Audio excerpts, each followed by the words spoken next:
Coucou, on se retrouve pour la deuxième partie du documentaire sur les abeilles. On avait appris pas mal de choses sur les abeilles juste avant.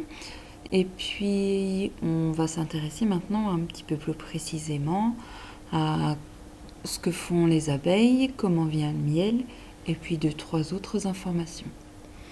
Donc, on commence par lire cette partie-là. Tout seul.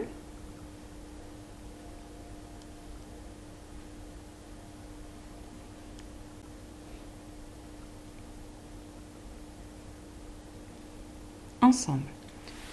Au printemps, les abeilles cherchent des fleurs à butiner. On se rappelle butiner? Les abeilles vont butiner les fleurs, c'est-à-dire qu'elles vont manger le nectar qui est à l'intérieur. On relit comme il faut. Au printemps, les abeilles cherchent des fleurs à butiner. Tout seul.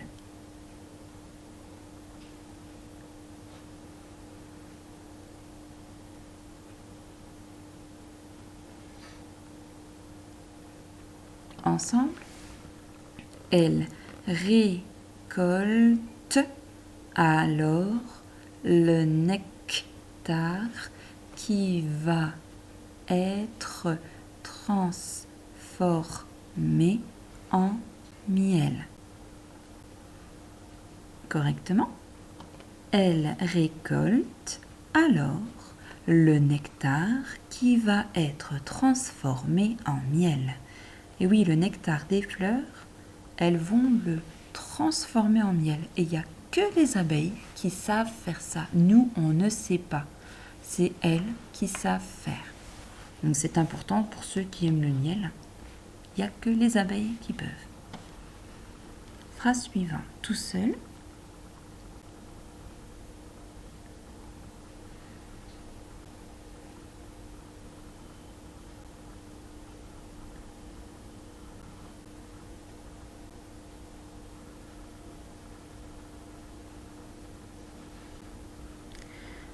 Ça va?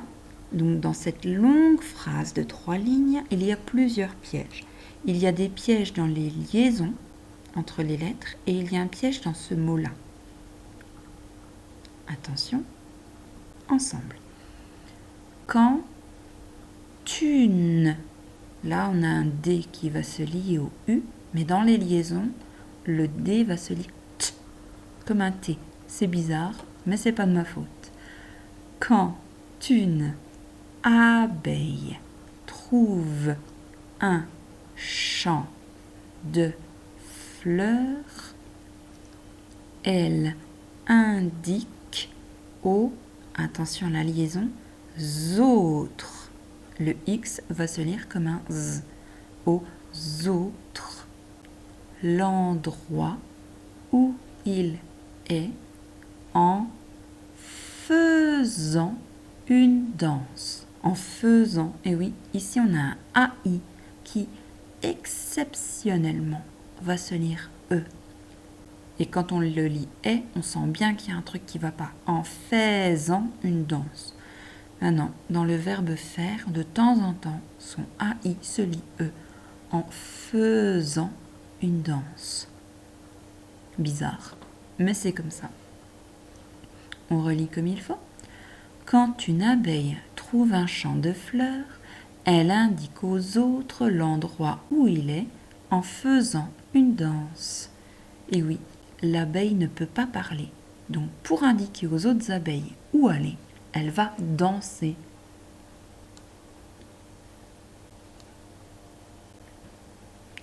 La danse en rond. La danse en 8.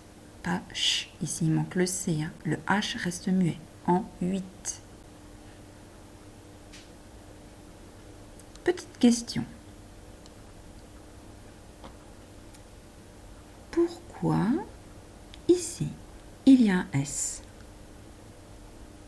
Vous avez trouvé? Parce qu'il y a plusieurs fleurs. Quand une abeille trouve un champ de fleurs, il y a des fleurs dans ce champ. Là, on n'a exceptionnellement pas le S, mais on comprend qu'il y a plusieurs fleurs dans ce champ. Donc on met un S. On retrouve ce S du pluriel ici. Elle indique aux autres abeilles. Il y a plusieurs abeilles. AU prend un X et lui, autre, prend un S. Une autre petite question. Pourquoi ce E fait-il est? Est-ce que vous vous en souvenez? Indice, c'est à cause d'elle. Quand le E est suivi de deux consonnes, il fait « eh ». C'est un peu trop pour moi. Il va faire « eh ». Pas besoin d'accent. Qui c'est elle? Elle récolte. De qui on parle? Qui est-ce qui récolte du nectar? Ce sont les abeilles. Elle, c'est un petit mot qui remplace le mot abeille. Bravo si vous aviez tout trouvé. On s'intéresse à l'image à côté. Cette image, c'est une photo. C'est une image réelle.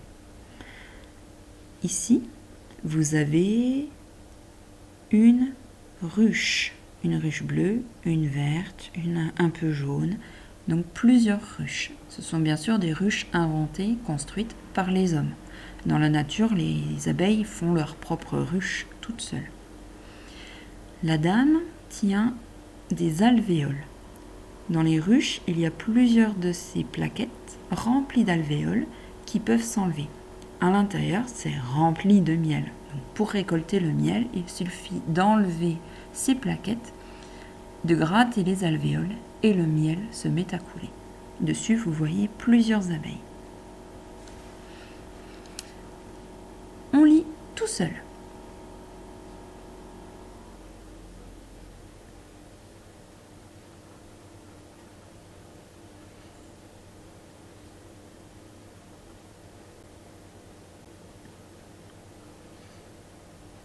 Mot difficile, hein? Ensemble, attention, il y a plusieurs liaisons, dont une ici et une cachée ici. Il y en a un petit peu partout en fait.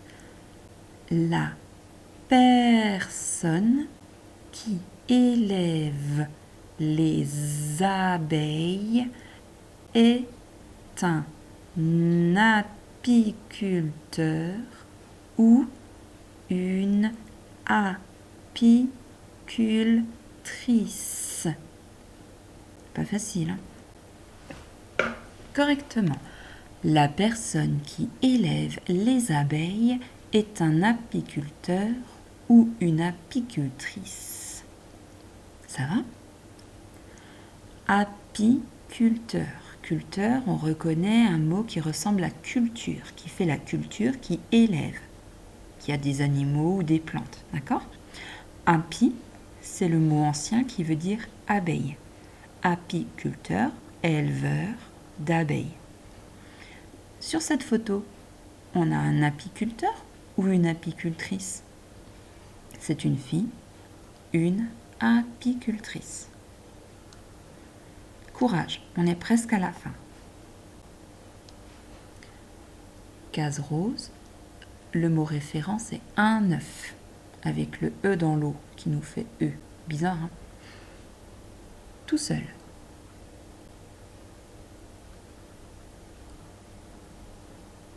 Pas de difficulté, ensemble. Dans la ruche, il y a une reine. Tout seul.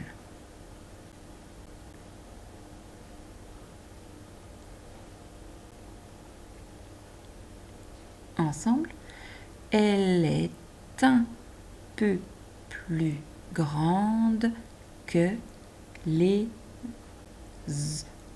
autres. Attention, liaison, on en a un t ici, z ici. Correctement, elle est un peu plus grande que les autres. L'avez-vous repéré? C'est elle. Elle est bien plus grande et elle n'a pas tout à fait les mêmes couleurs. Tout seul.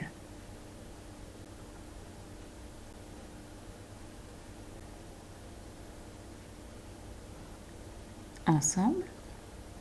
Elle doit pondre des œufs toute sa vie. Correctement. Elle doit pondre des œufs toute sa vie. Vous avez vu là?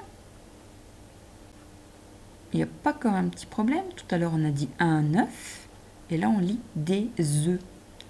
Eh oui, le mot œuf est un mot qui se transforme au pluriel. Même s'il ne prend qu'un S, son F au pluriel devient muet. Des œufs. Et le E devient plus lourd. œuf, œuf, Bizarre, hein? Dernière phrase. Tout seul. Attention à la liaison. Pareil, il y a une liaison cachée ici.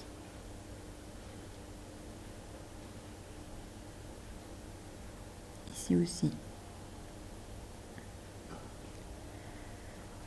Ensemble. Les autres abeilles lui donnent à manger. Correctement. Les autres abeilles lui donnent à manger. Donc notre pauvre reine va vivre toute sa vie enfermée dans la ruche. Elle ne sortira jamais. Elle sera nourrie par d'autres abeilles nourrices qui lui donneront à manger. Et son seul et unique métier va être de pondre tout le temps, tout le temps, tout le temps, tout le temps. Toutes les abeilles d'une ruche sont ses filles. Il n'y a que elle qui a le droit de faire des bébés. Elle fait des bébés, des bébés, des bébés. Toutes les abeilles sont ses bébés. Bizarre. Et on termine. Vous avez vu? Vous avez gagné. C'était bien elle, la reine. Comment c'est la vie d'une abeille? Un œuf, liaison, de la reine. Elle pond et on emmène son œuf dans une alvéole. L'œuf éclot et en sort une larve. C'est comme un petit ver. Il va être nourri par les abeilles nourricières. Il grandit, il grandit, il grandit. Il prend des forces. Et puis quand il est assez grand et assez fort, notre bébé abeille, notre larve, va faire une espèce de cocon, une chrysalide. Dedans, elle va se transformer complètement. Elle va devenir abeille. Et quand elle est assez forte, elle sort de sa chrysalide, elle sort de l'alvéole et elle va faire son premier métier. Ça va? Ça s'est bien passé cette lecture? Vous avez appris beaucoup de choses sur les abeilles? Bon, on se retrouve pour les exercices qui vont avec. À la prochaine!